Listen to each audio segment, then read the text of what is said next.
ॐ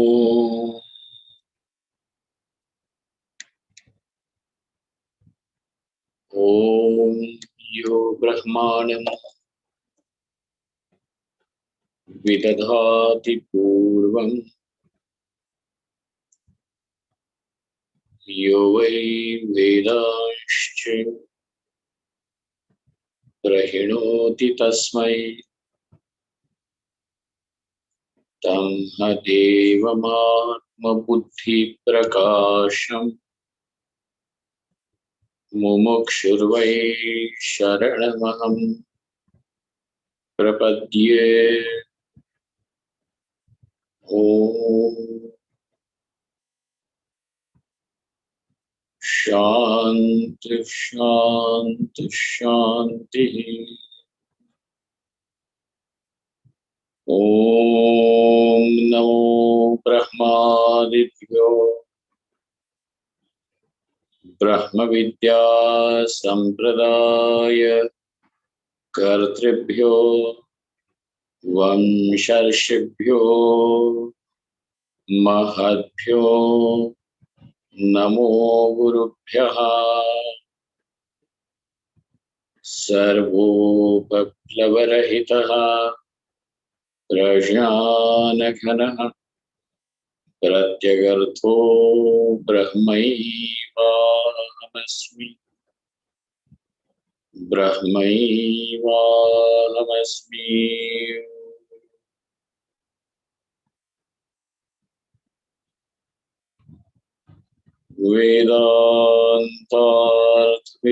वेदान्तार्थविभासकाय गुरवे शान्ताय सन्न्यासिने नानावादी नगेन्द्रसङ्घपवये योगीन्द्रवन्द्याय च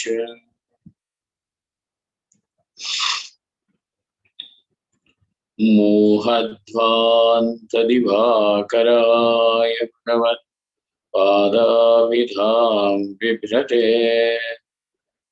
तस्मै भाष्यकृते नमोऽस्तु सततम् पूर्णाय बोधात्मने। ॐ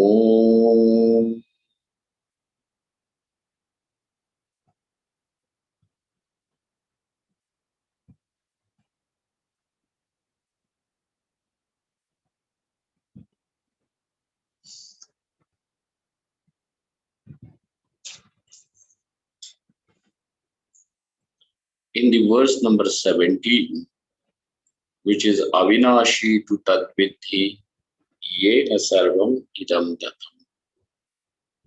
Vinasham avyayasyasya na kaschit kartumarhati. Avyayasya vinashaha na kaschit kartumarhati iti vidhi. Avinashi yad avinashi tena sarvamidam tatam. Iti vidhi. Two things have to be known. One is know that as to be indestructible, that by which everything is pervaded. Whatever is known, unknown, of past, of future, whatever there is in the gambit of time and space, everything is pervaded. And that which pervades all this is indestructible. The contents are all subject to destruction. Everything, right from massive stars to galaxies, mountains and oceans, emperors and dictators, power and wealth, beauty and strength, everything is subject to destruction. But that which pervades all the names and forms is indestructible. That is the reality. That which is real cannot be destroyed. That which is not real but appears to be real is all subject to destruction. And don't you ever just say that destruction is only something that happens in the course of time. Destruction also means something which can be now denied, negated, refuted through knowledge. This sky appears to be pan-shaped, like a pan which is inverted over the earth, over the land. It looks like a massive dome. But is this sky, is this space dome-shaped above you? Or is this space blue in color? About this space, these two notions are there. And not only that you hold this notion, every individual over here on this earth sees this space blue in color, sees this space above the head as something that is dome-shaped like an inverted pan. And therefore, just because it is seen, it is experienced by everyone, everyone who has eyes is going to see the sky as an inverted dome above us.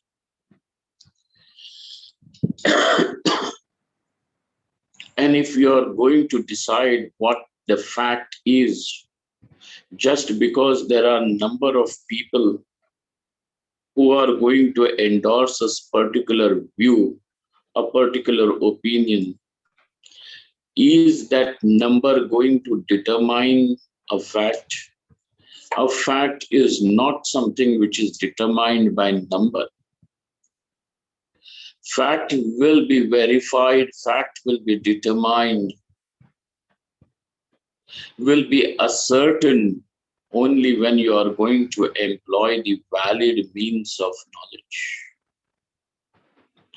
And that which arises through the valid means of knowledge, when cannot be cancelled, when cannot be refuted, negated, falsified,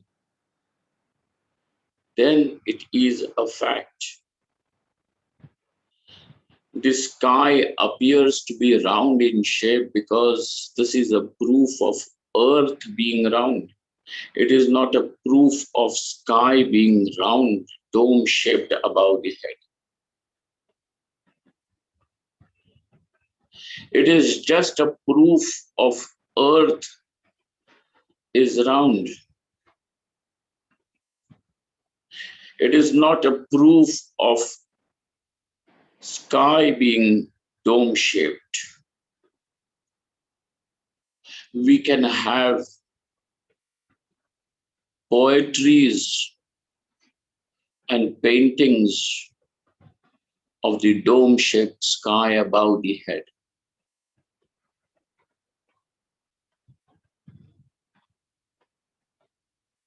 Yet none of these things are just capable enough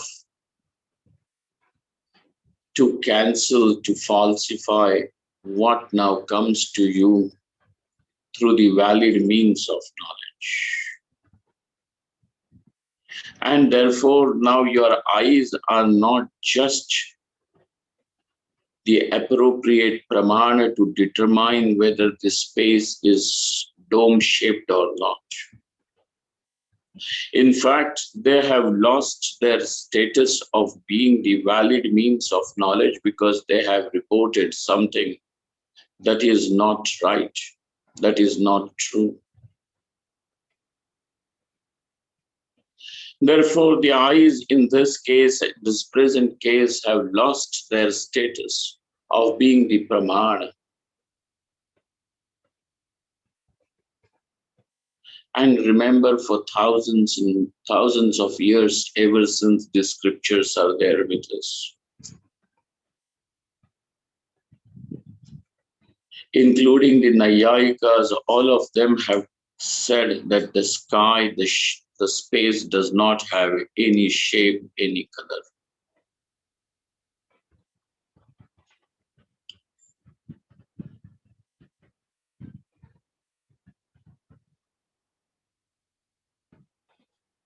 It is the conditioning of the earth which makes the sky appear round in shape.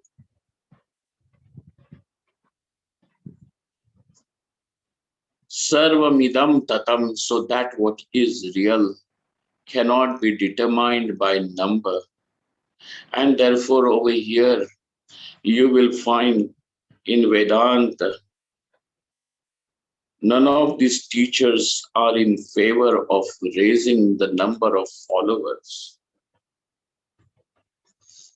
Let us have more number of followers so that we will have a bigger denomination. And when we have a greater, bigger denomination with us, we will dominate the world. This is not at all the Upanishadic way.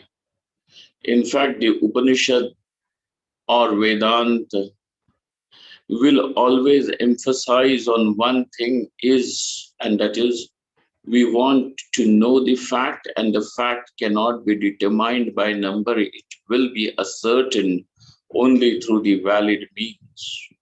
So employ the valid means and then answer why something was seen wrongly. Why did the error occur? What was the reason for the error? If something is experienced, and if that experience is an erroneous experience, now find out why is there this erroneous experience. Once when we know that the space does not have any color, any form, then why does this space appears blue in color? Now the question is valid. But if your stand is that the space is blue in color,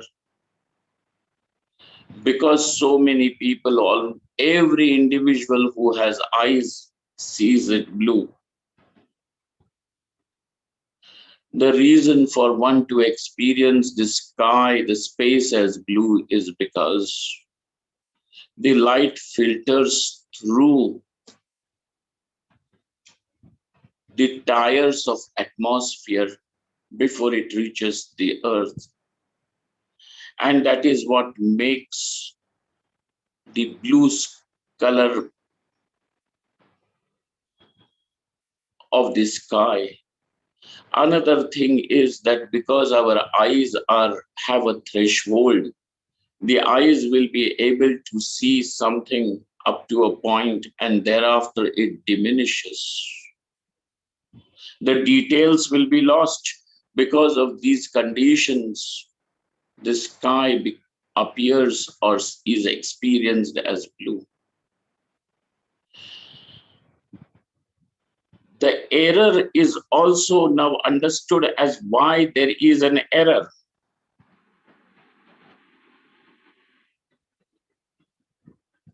But that what is real.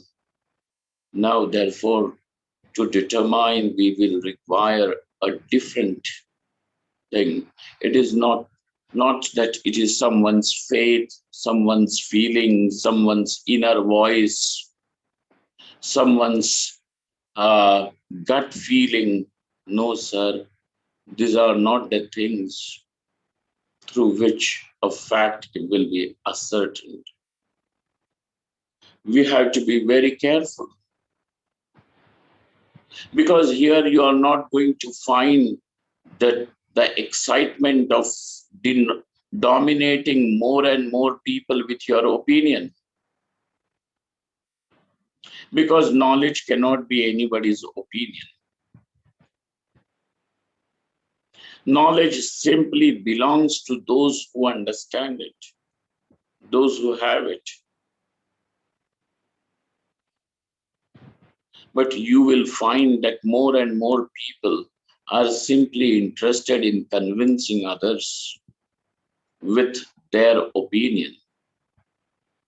They want others to be convinced of the opinion that they hold, whether it is an opinion about a political party, whether it is an opinion about any social event, or whether it is an opinion about the history or religion or God.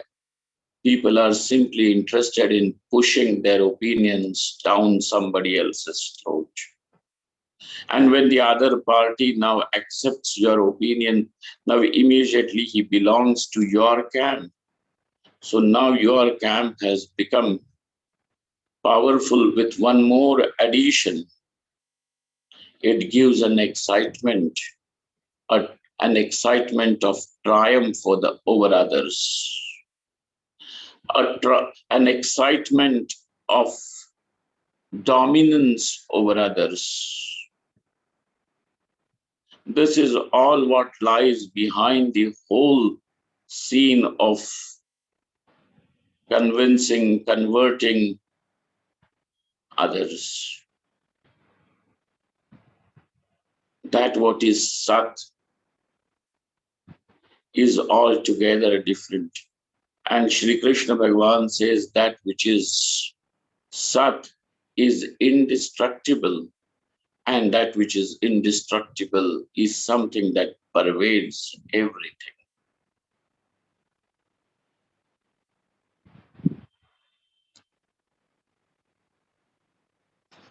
Then somebody is going to raise a question, everything over here is subject to destruction. Why not this Sat? And we are going to say, Vinasham avyayasyasya na kaschit kartumarhati. That which is avyaya, that which cannot be disintegrated, that which cannot be spent, that which cannot be exhausted, it cannot be destroyed by anyone, no matter how powerful the person is, or no matter how powerful that agency is. That reality cannot be destroyed, since that what is real is the very Atma of even the person who wants to destroy. It is indestructible. In the next verse, Bhagavan Shri Krishna said, Antavanta ime dehaha nityasya ukta sharirinaha anashino prameyasya tasmat ityasva bharata. So the reason he says now you perform your duty, because these bodies, etc., all of them are antavant. It is antavan. Now that antavan word, as we have discussed earlier, that should just not be understood as something which is subject to destruction. Antavan over here means something which can be falsified. Pramana nirupadante vichidyate. That is antavanta ime dehaha. And all these names and forms are resting on that reality. And therefore, that reality is nitya, timeless, which means the movement of time, the passage of time has no effect on it, just as the movement of waves do not increase the water or decrease the water or change the nature of water. A big wave or a small wave does not make the water big, does not make the water small. Water just remains H2O. And so, anashinaha prameyasya, know this well. And because not knowing this fact about Atma and Anatma, now one will be under this spell of wanting to make something that is impermanent as permanent, ignoring that which is permanent, ignoring that which is real, wanting to make that what is unreal as something which will withstand the onslaught of time. So Arjuna, and when one finds that this is not happening, one is bound to be struck with sorrow. And therefore, Arjuna, the sorrow which is preventing you, the impending sorrow which is preventing you from performing your duties, let not that happen. Tasmad yudhyasva bharata. Perform your duty. That's more important. Whatever you are, whether you are a mother or a father or a husband or a wife or an employer or an employee, a president or a citizen, irrespective, just perform your duty in whatever role that you have to perform now. And therefore, Arjuna's present role is the role of the duty of a warrior to protect. Not only that the civilians have to be protected, but in this case, it is the duty of Arjuna even to protect the values of the society. Because when our community is going to be founded on wrong values of life, now naturally that community will have only one thing, and that is selfishness will take over, and each one of us will be only bloodthirsty, wanting to end the other one, considering the other one as a contender. Injustices will be strewn all over, whether that is an injustice on animals and men and women, does not matter. There will be injustice in every field, because now the person with the selfish motives will only know one value, and that is to serve the selfish ends. And therefore, Arjuna's duty is now to fight the war. Not because Arjuna wants to aggrandize more, not because Arjuna is ready to leave and go. And therefore, Tasmat Yudhyasva Bharata. In the next verse now, let us read the verse and look at its meaning. Ya enam veti hantaram, ya enam veti hantaram, yaschainam manyate hatam, yaschainam manyate hatam, ubhau tau na vijanito, ubhau tau na vijanito, nayam hanti na hanyate, nayam hanti na hanyate. The one who thinks that the self is the killer, or the one who thinks as the self as the one who is getting killed, the one killed, both of them do not know. Ubhau tau na vijani tau. Both of them are ignorant because nayam hantina hanyate. The self cannot be killed, cannot be destroyed, or cannot be even the killer. So this is the sentence, this is the verse, and we have to look at its meaning. Anandagiri, who is the commentator on Shankaracharya's commentary on that, there is a gloss. Anandagiri says, Avinashi tu tadvidhi iti atra purvardhena tatpadartha samarthanam. Now, in the verse number 17, the first half of that verse, Avinashi tu tadvidhi yena sarvamidam tatam, over there, what is delivered to us is the ascertainment of the meaning of word tat. What has it given is clarity about tat. What is this tat? Here it is.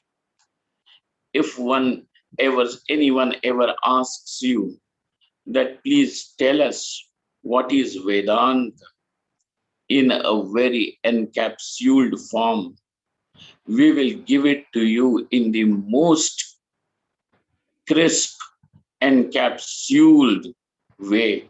It is just one sentence with 3 words. Tattvamasi, that thou art. You are that. Tat means that. You know yourself as I am. But there is a certain problem. There is no difficulty for any living being to know that I am, because this is the very fountainhead of all knowledges. I am, this knowledge is not created. I am is a knowledge which is always there, which is self-effulgent, uncreated by anyone. Not even the thought is responsible to create the knowledge I am.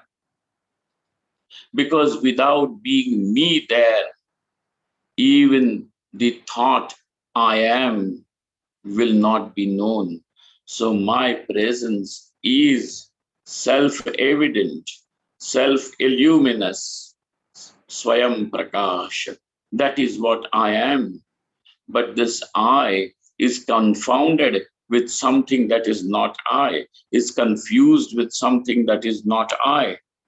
The body, mind, ego, etc., all these are in the category of not self, anaham, anatma, and that is what I am is confused with. This I is confused with body, and when confused with body, now the experience is I am body, I am a man, I am a woman, I am an adult, I am a minor, I am healthy, I am sick,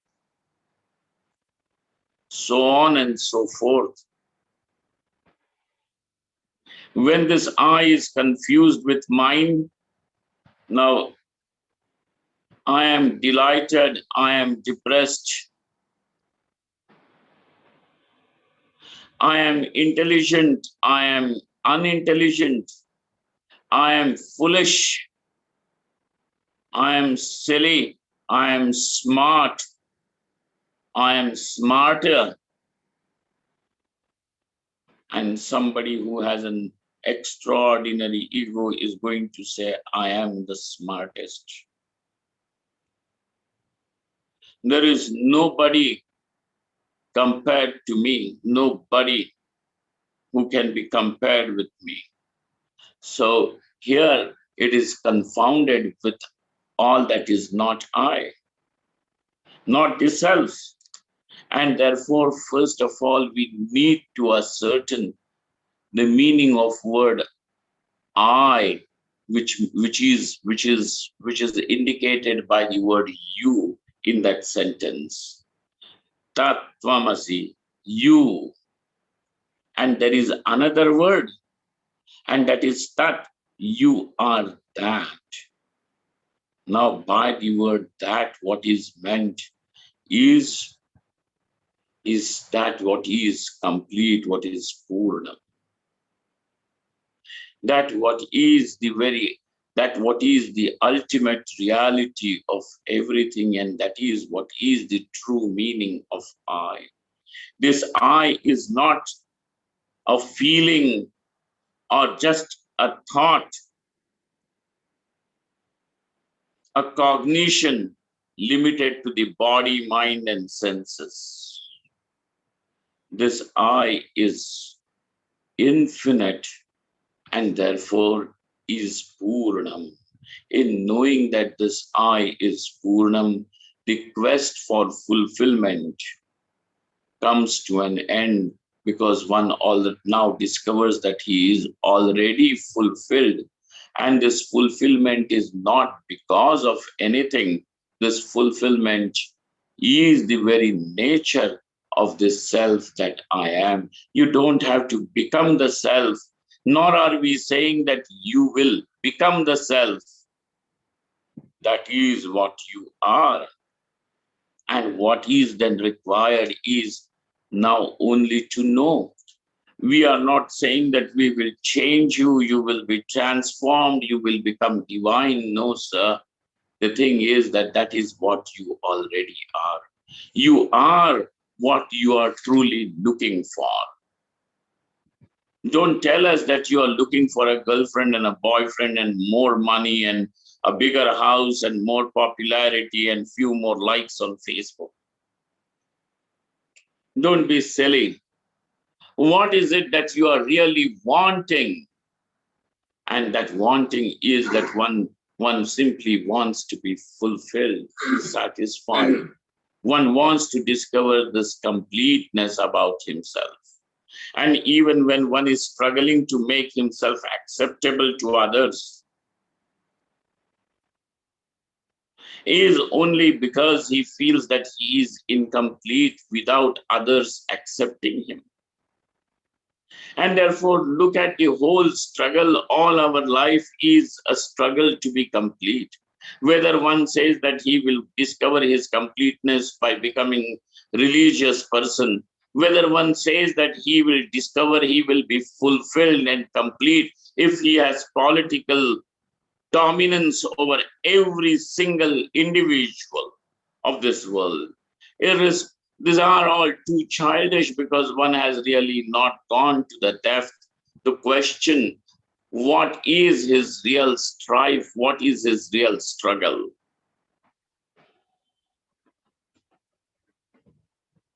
And therefore he may struggle to make himself acceptable to others. He may still struggle to get applause from others. He may keep on struggling to get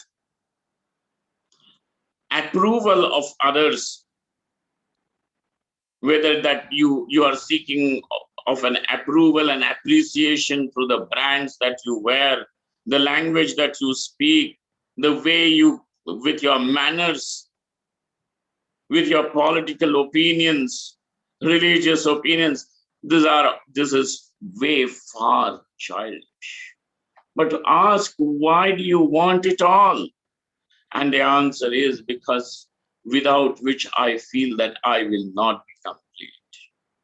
So what is your quest for? Is the quest for completeness. That is what I want. And in knowing that the meaning, this I is already complete, it is not by becoming or going or doing or achieving. It is only in knowing, and therefore that knowledge which is now generated by these words, are the words which are to be written in in gold all over. That is Tattvamasi. The meaning of word Tat has to be ascertained. And therefore, before we can arrive in understanding that is what I am, the meaning of word Tat, that has to be ascertained beforehand, because it is the component of that sentence. And therefore, Nava Anandagiri says that in the 17th verse, the first half of that verse goes in this ascertaining, delivering you the meaning of Tat. Avinashi tu tad vitti yena sarvam idam tatam. Tat padartha samarthanam. Samarthanam over here means ascertaining.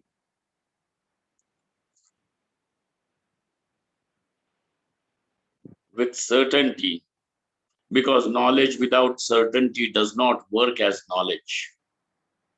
It will work as a doubt. And therefore, we are not going to say don't have doubts. Doubts will arise on their own accord. Doubts will arise whenever there is any kind of disparity. Now that becomes a doubt. For example, when it is said that the sky is not round in shape, now immediately, involuntarily, the doubt will crop up. And that doubt will be, if the sky is not dome-shaped, then why does everybody see the sky as a dome, like a gumbaj? Why? This is not something that you have created. You are not a heretic. This is not being blasphemous. A doubt simply arises, and the doubt needs to be settled, because the doubt is going to unsettle you. You cannot adjust with a doubt, mind you.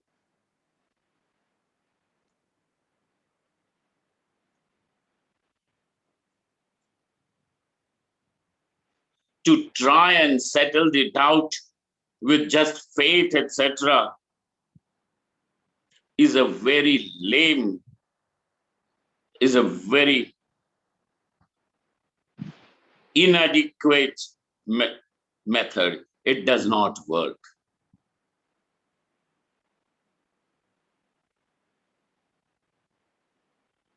The faith is not going to eradicate the doubt. It may just simply keep the doubt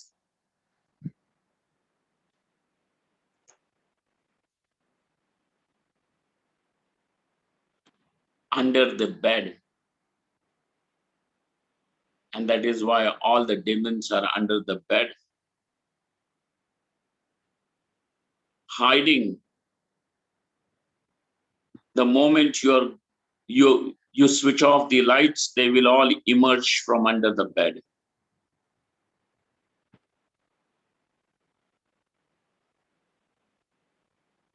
The moment you relax a little bit, the doubts are going to pounce on you once again.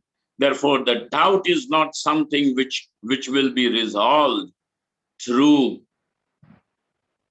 faith, etc. A doubt will be resolved when the appropriate missing link is placed over there.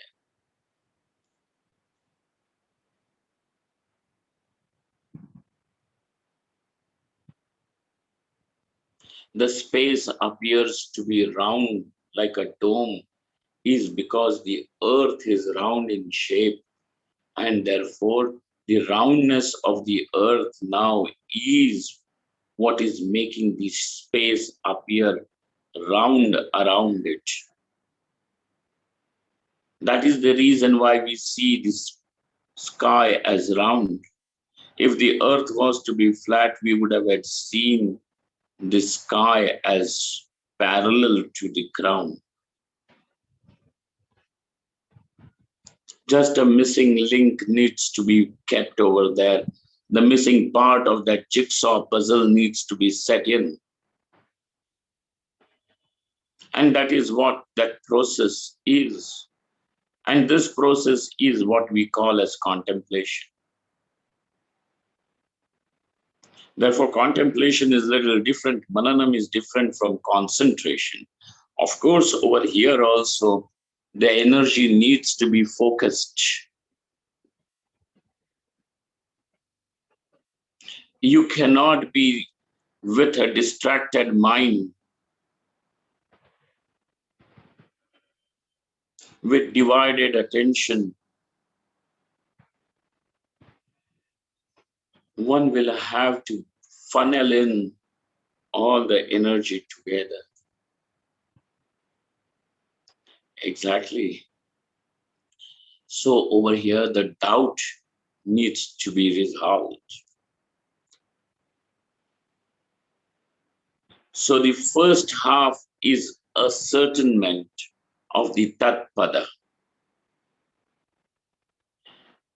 The knowledge will perform its duty, deliver its result when those things which are preventing the knowledge from moving, which are preventing the movement of knowledge, those impediments are removed. When doubts, etc., are removed, now that knowledge can go destroy the ignorance. And when there is that clarity that this is what I am, now no matter whatever doubts may arise, they can easily be erased.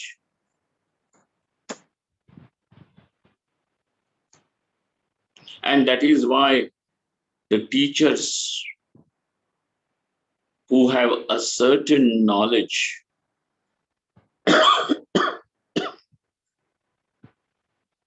can handle doubts. Somebody who is with a certain knowledge is not offended by doubts.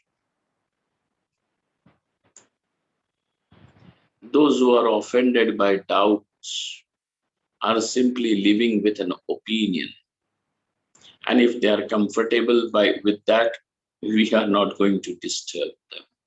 But if you are going to ask us what is the process of knowledge, it is altogether different. It is a different process. So in the first half of that verse, what have we found? Tat padartha samarthanam, uttarardhena tu, and by the second half, nirishwaravadasya, parinamavadasya va nirakaranam. And when the tat pada is now confirmed, the understanding is clear about what is this tat, because the word tat means Ishvara. And over here, Nirishwaravadasya Nirakarana. Also the Parinamavad. The Sankhyas, the Yoga uses this Parinamavad. According to them, the world is a transformation of its cause. The cause undergoes a change. Exactly like the milk undergoing the change to become the curd. It is a parinam. It is an effect.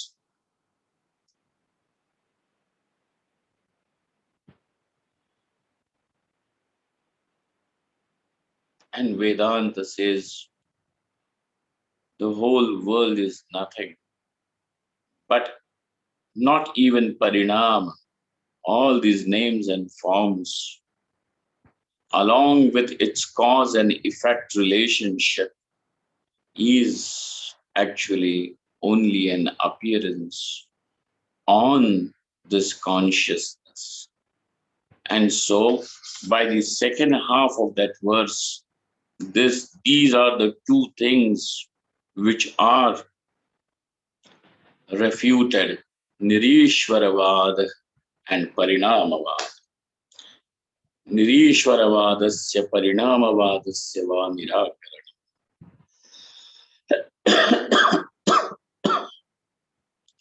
Atmani Janmadi Pratibhanasya Aupacharikatva Pradarsanaya Antavanta Ityadi Vachanam. Now, when it is said that this Atma is the reality,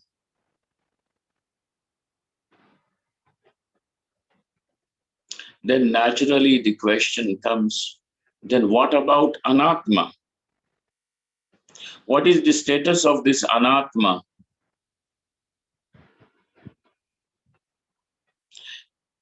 And in the orbit of this Anatma, now we have discovered the body, the mind, the senses, the ego, everything.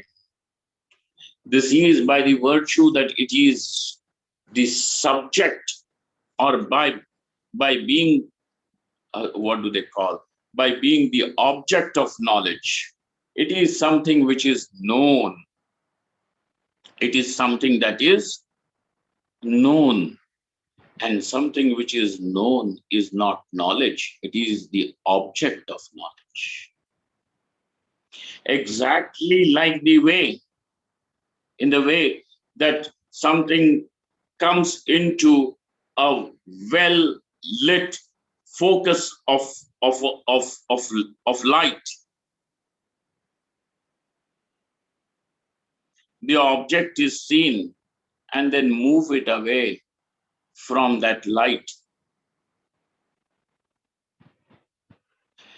The object is seen, it is not light.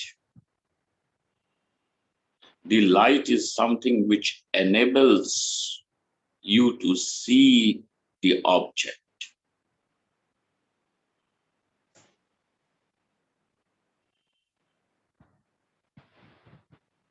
The light is something which enables you to see the object. When we see the light or pictures of our solar system, from the sun to the earth, you see darkness. Where do you see light? The light which we see is only a reflected light. You will see the light only when there is an object on which the light can fall. Otherwise, light cannot be seen. You will see everything in light, but light as such cannot be seen. Pure light cannot be seen. It will be seen only when it is reflected.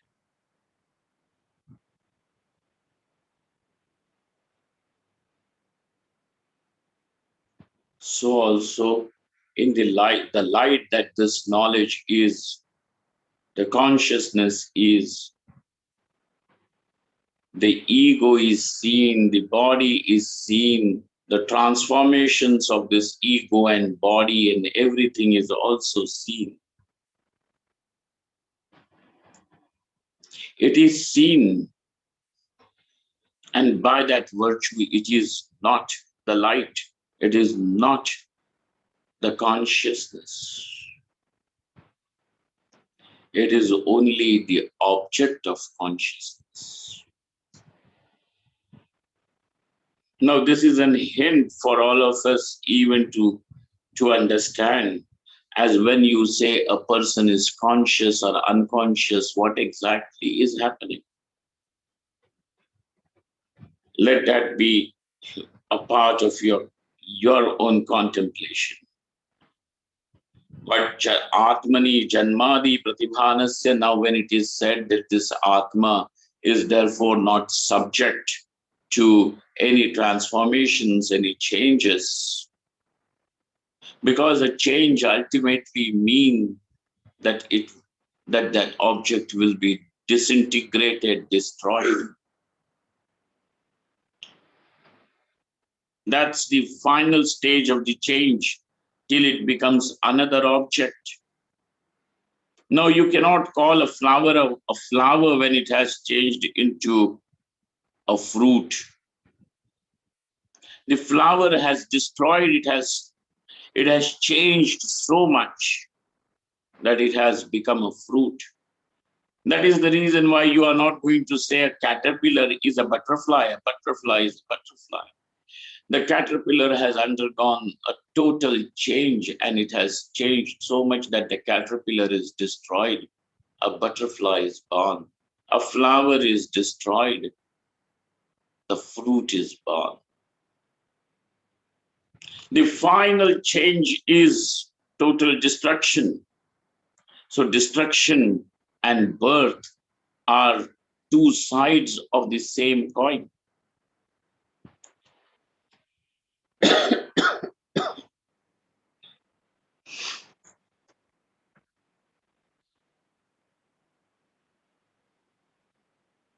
We have asked the question, you are saying that Atma is the reality, then what is the status of that what is not Atma, which includes this body, mind, and everything?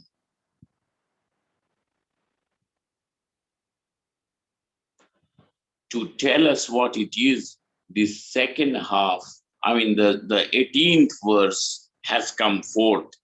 Atmani Janmadi Pratibhanasya Aupacharikatva Pradarshanaya. Well, and if the birth, the death is associated with the body-mind complex, then why is it experienced as I was born and I will die? I have become young and I will become old. I was sick and I have become healthy. I am excited. I'm afraid I may lose this happiness. Why is there this experience associated with I if I is not touched by any of these things? Since all of them belong to an Atma, why is there this experience of Atma as body, mind, etc.? And therefore, to tell you why it is, experience is there does not mean it is a fact, because that experience is an erroneous experience and it needs to be explained as why it is erroneous.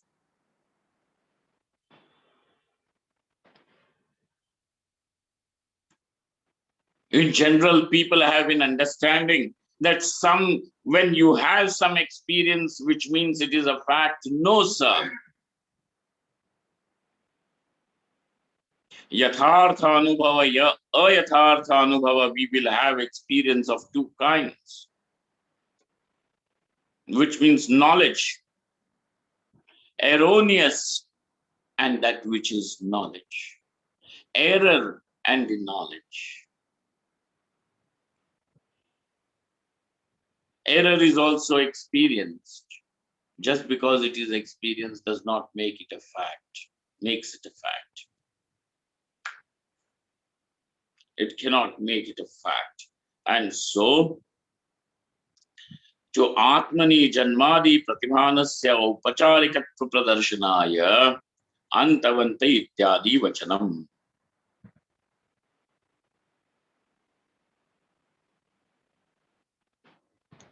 Another very important thing over here to be noted is that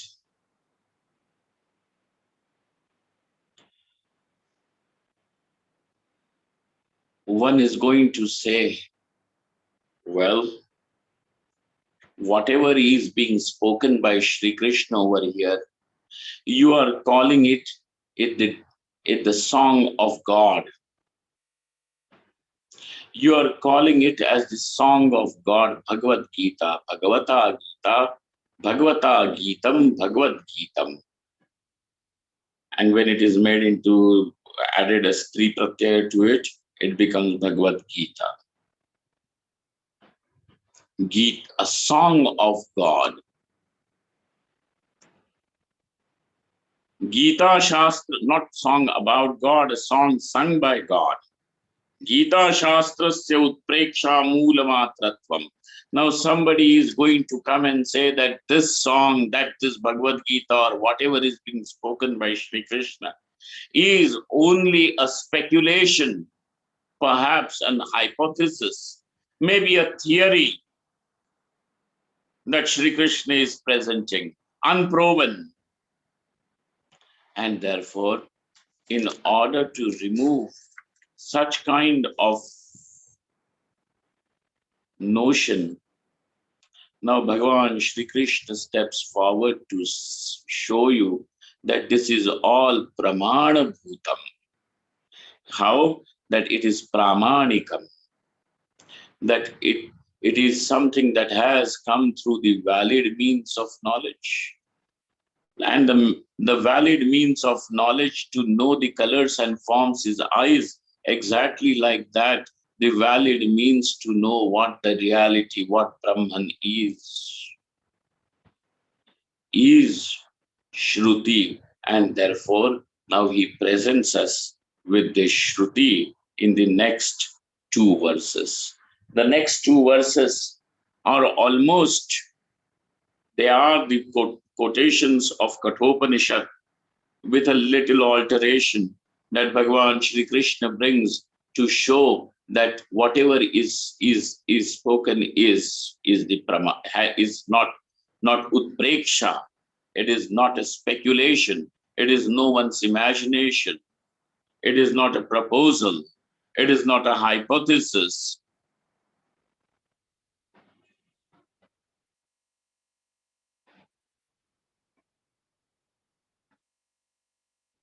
It is a fact, and fact is determined by the pramana. Therefore, now here are the two verses which are pramanas. And therefore, to remove such kind of a notion, nirakartum mantra dvayam Bhagwan anitavan iti. Bhagwan has brought these two mantras from Kathopanishad. And what is that mantra? The first verse, let us read it again and examine its content in our next meeting. Ya enam veti hantaram yaschainam manyate hatam ubhau tau na vijanito nayam hantina hanyate. Om Purnamadaha Purnamidam Purnaat Purnamudachyate Purnasya Purnamadaya Purnameva Vashishyate. Om Shanti Shanti Shanti.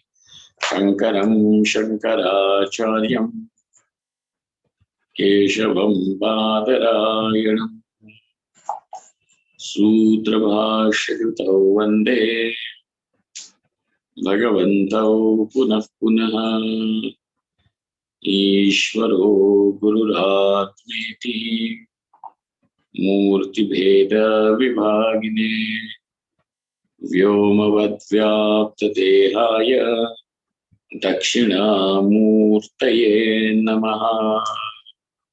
Om Shanti Shanti Shanti.